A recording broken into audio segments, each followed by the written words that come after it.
क्या होता है जब हम अपना जीवन लॉजिक के साथ जीने वाले लोगों के साथ ज़्यादा बिताने लग जाते हैं, तो फिर जीवन में लॉजिक ही लॉजिक रहता है, तो फिर रूखापन आ जाता है। जबकि लाइफ का लॉजिक ज्ञान एक अलग अकाउंट है और श्रद्धा अलग अकाउंट है, दोनों डिफरेंट डिफरेंट अकाउंट है। श्रद्धा लॉजिक में काम नहीं करती, लॉजिक श्रद्धा में काम नहीं करता। अभी कोई व्यक्ति प्रतिमा को प्रतिमा कह रहा है, कोई कह रहा है पत्थर है। सही। अरे प्रतिमा के लिए आप क्या है इससे फर्क पड़ता ही नहीं, आपके लिए प्रतिमा क्या है इससे फर्क पड़ता है। तभी तो जिसके लिए जो होता है उसके लिए वैसा इम्पैक्ट करता है। सीता के लिए राम जी पति थे, दशरथ के लिए पुत्र थे, सुग्रीव के लिए मित्र थे, केवट के लिए मित्र थे, लेकिन एक जीव थे जिसके लिए Ram ji, oh my God, प्रभु आप भगवान हो, इसलिए हनुमान जी भी भगवान बन गए, 3 लोग के नाथ बन गए, क्योंकि उनके लिए वो थे। तो आपके लिए जो चीज़ जैसे मायने रखती है रिजल्ट वैसा आता है। इंपॉर्टेंट ही नहीं वो पत्थर है की प्रतिमा है, मायने क्या रखती है। तो सबसे इंपॉर्टेंट तो यह है कि उन पैटर्न्स को थोड़ा चेक करो। जब आप हर चीज़ में देखते हो कि ये लॉजिक काम नहीं कर रहा, मैं आज लॉजिक भी दे देता हूँ कि जब आप अदृश्य पे बिलीफ नहीं करते तो फिर प्रकृति आपको अदृश्य से संपर्क करवाती है। जैसे अमित जी बिजली दिखती नहीं है, एक बार छू के देखो, रोम रोम में तंत्रनाथ मचता है तो पता चलता है कि हाँ है, होती है। पता चल जाता है, खबर लगती है। और सबको एक दिन अदृश्य की ताकत प्रकृति बताती है, नियम है, जिसको जब मिले, किसी को किस रूप में, किसी के रूप में। तो अदृश्य तक पहुंचते हैं, जो दिख रहा है उस तक, ज्ञात से अज्ञात की तरफ पहुंचते हैं। सोफा दिख रहा है, माइक दिख रहा है, लकड़ी दिख रही है, पत्थर दिख रही है, इनको अगर बहुत बारीक कर लिया जाए और चूरा बना लिया जाए तो लास्ट में परमाणु बचेगा। तो एग्जैक्टली ये परमाणुओं के स्कंद है, एग्जैक्टली ये परमाणुओं का पिंड है।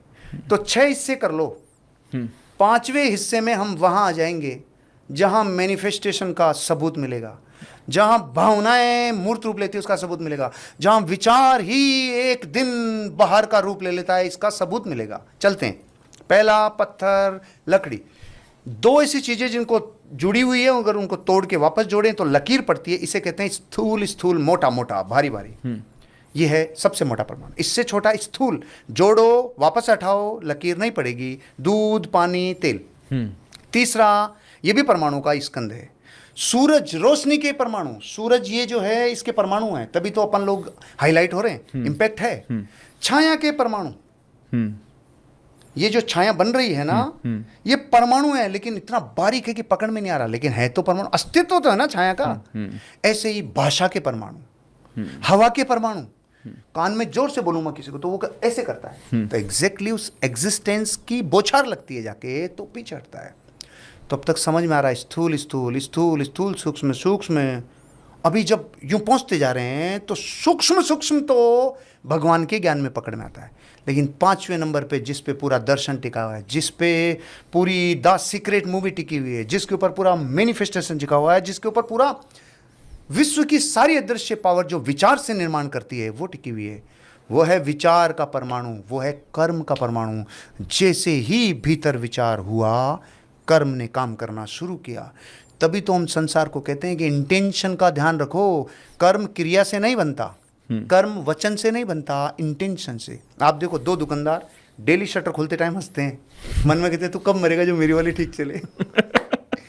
हंसने से नहीं होगा, कर्म बाहर क्रिया में हंस रहा है, इंटेंशन है मेरा चलना चाहिए, इसका चले या नहीं चले, मेरा कैसे भी हो इसका खत्म हो जाए तो मेरा चलेगा, ये हो तो मेरी अपॉर्चुनिटी मिलेगी, इंटेंशन का फल मिलेगा। बाहर एक व्यक्ति ध्यान करते टाइम सिगरेट पी रहा है, एक व्यक्ति सिगरेट पीते टाइम ध्यान कर रहा है, दोनों लोग ध्यान कर रहे हैं, दोनों लोग सिगरेट पी रहे हैं, लेकिन रिजल्ट बताऊं, एक बहुत गहरा पाप कर रहा है, एक बहुत गहरा पुण्य कर रहा है। कैसे? ध्यान जैसी पवित्र क्रिया के बीच में ध्यान को गौण करके सिगरेट आ गई, और सिगरेट जैसी पवित्र, ऐसी अपवित्र क्रिया में ध्यान आ गया, उसे गौण करके वो पाप नहीं पुण्य कर रहा है। बारीक फर्क है, और यही फर्क विचारों का है। एक माँ अपने बच्चे को दिन में 5 बार कहती है तुम मर जा, तू इतनी शैतानी क्यों करता है, इतना दुखी क्यों करता है, लेकिन क्या माँ चाहती है कि वो मरे? वचन से भी कर्म नहीं बनता, क्रिया से भी कर्म नहीं बनता। मैंने पत्थर उठाया, उनको मारा, पत्थर नहीं लगा, तो मैं सोचता हूँ वाह वाह वाह, पाप नहीं लगा। अरे तो कोई पाप माथे में थोड़ी पड़ा था जो फूटने से निकलता।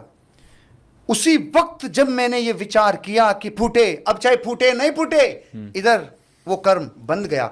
विचार इतनी फ्रीक्वेंसी के साथ तीनों लोक में कर्म के परमाणु ठसाठस भरे हुए हैं, आके आपके कार्माण शरीर के साथ चिपकते हैं, वो ही जीव के साथ अनंत जन्मों तक जाते हैं। तो अपन ने तो अनंत तक बात कर ली, आगे तक बात कर ली। ये तो रियलिस्टिक है। कोई भी कर्म जो आके चिपकेगा वो कभी ना कभी उगेगा।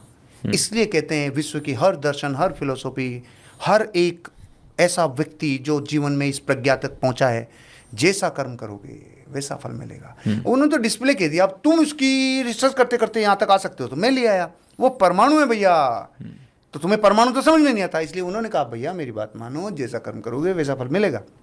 देख लो, आप प्रकृति की न्याय है कि आप जैसा करते हैं। तो ये उसी विचार के परमाणु से निकल कर उसका विकास हुआ, उसका जितना हिस्सा जितने पता चला उसे वहाँ तक विश्वास हुआ, जहाँ तक नहीं चला उसे और डीप जाना चाहिए। तो इसलिए हमें विचार बहुत सावधानी से करना चाहिए, हमें सजग रहना चाहिए। विचार तो दिन में 60,000, 50,000, 60,000 आएंगे, लेकिन उन विचारों में से 90% विचार नेगेटिव आ रहे हैं। उनकी कल्पना करो, वो जब उगेंगे तो क्या होगा। तो क्या करें, थोड़ा सजगता से रहें। कम से कम इतना जरूर देखें कि किसी का बुरा करके आपका भला हो, ऐसा कभी नहीं सोचना।